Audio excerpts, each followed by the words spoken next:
अगले पड़ाव की तरफ रवाना हुए।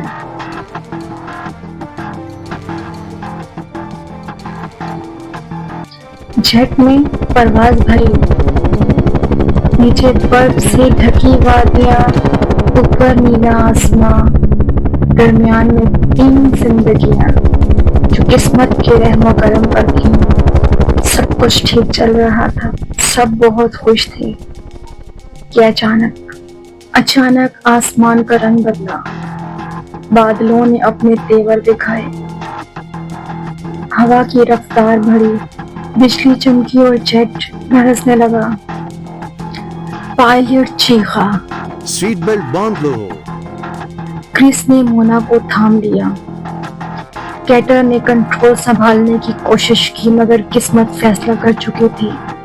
चंद ही लम्हों में आसमान चीखा, जेट बादलों में गायब हो गया। एक धमाका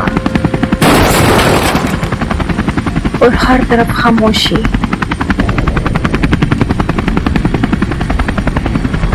कई घंटे ऐसे ही गुजर गए, फिर सबने आंखें खोली। सामने तबाह जहाज और चारों तरफ बर्फ।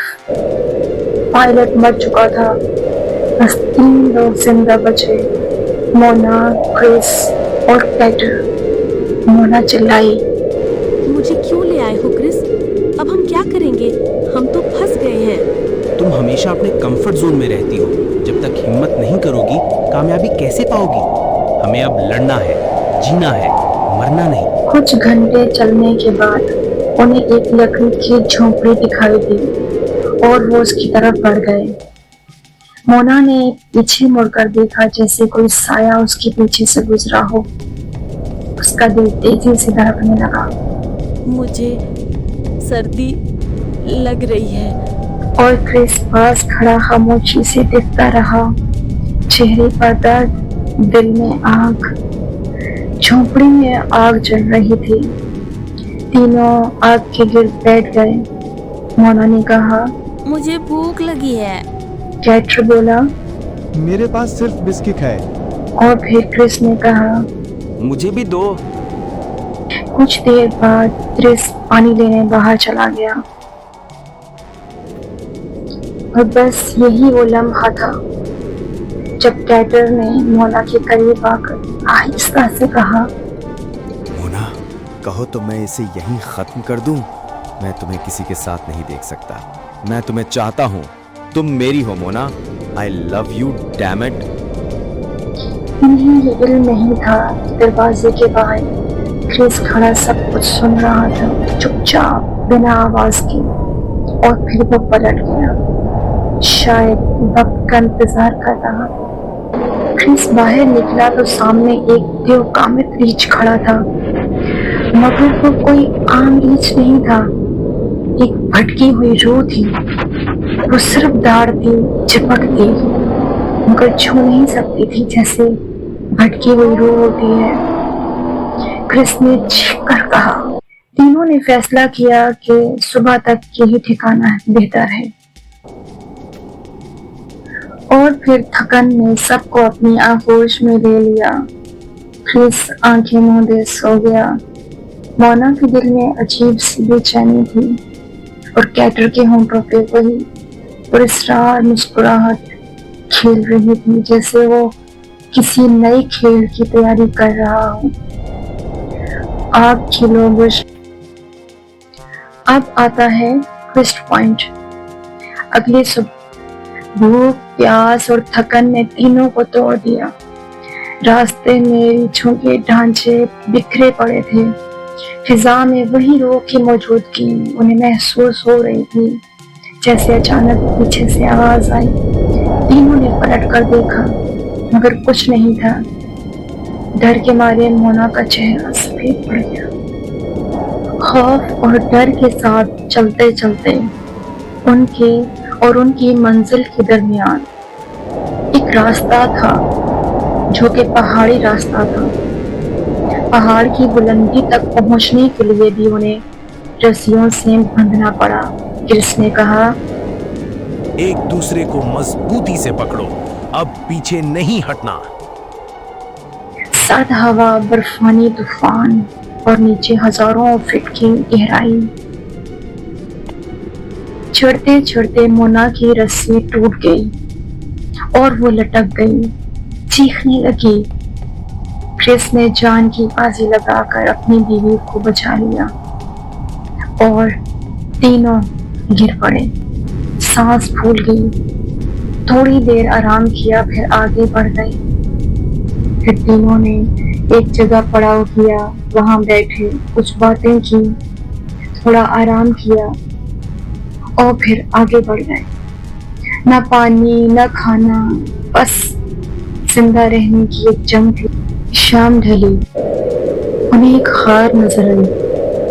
वो अंदर गए, बातें की, हंसी मजाक किया और फिर दूर से एक दिल दहला देने वाली चीख सुनाई दी, जैसे कोई रूह तड़प रही हो।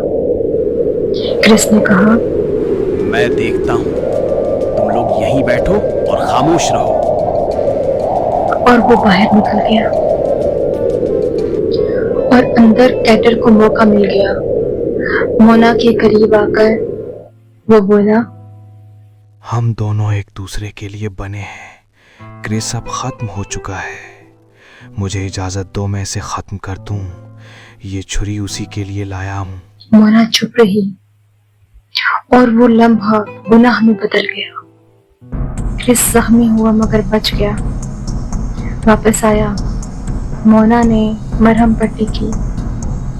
क्रिस थकन से सो गया था और कैटर ने मोना से कहा, मोना, अभी वक्त है, एक बार और सब खत्म। और देखते ही देखते इतने में क्रिस की आंख खुल गई। उसने सब सुन लिया और गुस्से में दौड़ा। मुझे सब पता था शुरू से। मैं खामोश रहा ताकि एक दोस्त की असल देख सकूं। तुम दोनों ने मुझे धोखा दिया। मोना, मैंने तुम पर भरोसा करके गलती की। लड़ाई शुरू हो गई। एक दूसरे को उठा उठा के फेंका, मारते रहे। दोनों कार से बाहर निकल आए।